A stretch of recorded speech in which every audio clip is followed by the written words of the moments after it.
Hello बच्चों, let's read the question. So the question tells two non-allelic genes produces the new phenotype when present together but fail to do so if they are independently present, then it is called A epistasis, B polygene, C non-complementary gene and D complementary gene. So basically यहाँ पे हम जो key concept पढ़ने वाले हैं that is our complementary genes. So key concept to this question will be complementary genes.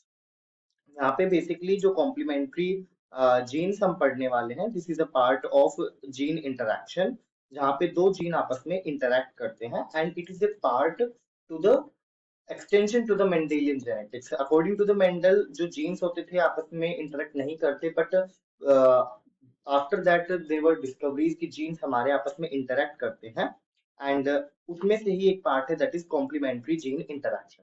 अब complementary gene क्या होते हैं? These are non allelic genes. अब नॉन एलिलिक का मतलब क्या होगा कि these will there are two genes और उनके जो एलील्स हैं वो डिफरेंट क्रोमोसोम्स पे प्रेजेंट है, डिफरेंट लोकेशंस पे प्रेजेंट है.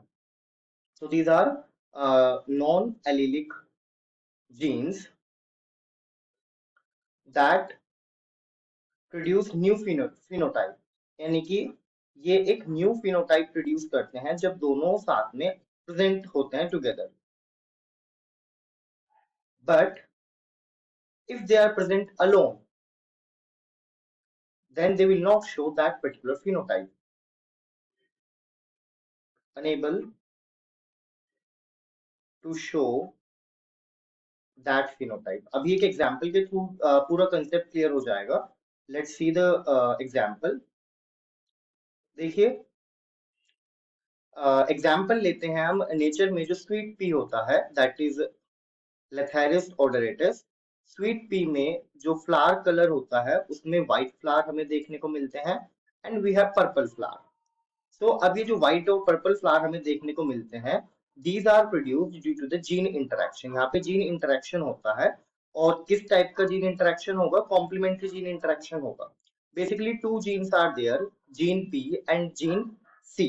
दो जीन हमारे इन्वॉल्व होते हैं जो कि पर्पल फ्लावर को प्रोड्यूस कराने के लिए रिस्पॉन्सिबल होते हैं. पर्पल फ्लावर क्यों क्यों है? Because of a pigment that is known as your anthocyanin pigment.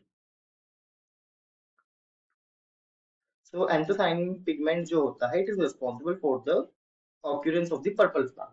अब क्या होता है? देखिए कुछ पाथवे ऐसा चलता है कि देयर इज अ प्रिकर्सर. ठीक है, कोई एक प्रिकर्सर है, एक रॉ मटेरियल है. रॉ मटेरियल को पहले इंटरमीडिएट में कन्वर्ट किया जाएगा, ऑलराइट, और फिर इंटरमीडिएट को कन्वर्ट किया जाता है हमारे प्रोडक्ट में जो कि है हमारा purple colour pigment that is your anthocyanin. Alright, so this is the pathway how the anthocyanin is produced. इस वाले पाथवे में दैट इज प्रिकर्सर से इंटरमीडिएट में कौन सा जीन रिस्पॉन्सिबल होता है? जीन सी इस काम को कराता है एंड इंटरमीडिएट को फाइनली प्रोडक्ट में कौन कन्वर्ट करेगा?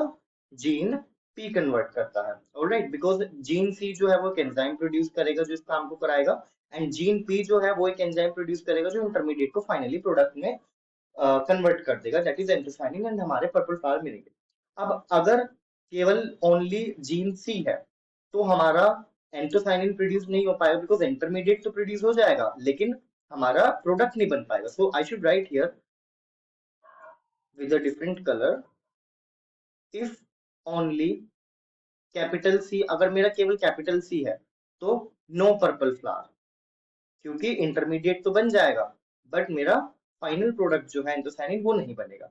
Similarly if there is only gene P, अगर जीन पी ही है केवल तो भी मेरे पर्पल फ्लावर नहीं आ पाएंगे. क्यों? क्योंकि इंटरमीडिएट ही नहीं होगा बिकॉज प्रिकर्सर से इंटरमीडिएट में कौन कन्वर्ट कराता है? जीन सी का प्रोडक्ट कराता है. अब जीन सी ही नहीं है तो इंटरमीडिएट भी नहीं होगा और इंटरमीडिएट भी नहीं होगा तो जीन पी फिर काम किस पे करेगा?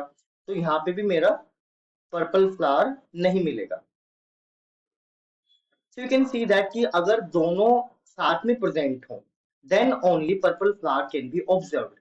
सो that is the main concept here of the complementary gene कि अगर अकेले कोई जीन प्रेजेंट होते हैं तो वो अपना फिनोटाइप नहीं दिखा पाएंगे, लेकिन if they are present together then they will show their new phenotype. So let's read the question. Two non-allelic genes produce the new phenotype when present together, but they will fail to do so if they are present independently. अगर अकेले हैं तो नहीं दिखा पाएंगे। सो यहाँ पे जो हमारा करेक्ट आंसर होगा वो होगा D. So correct option will be D.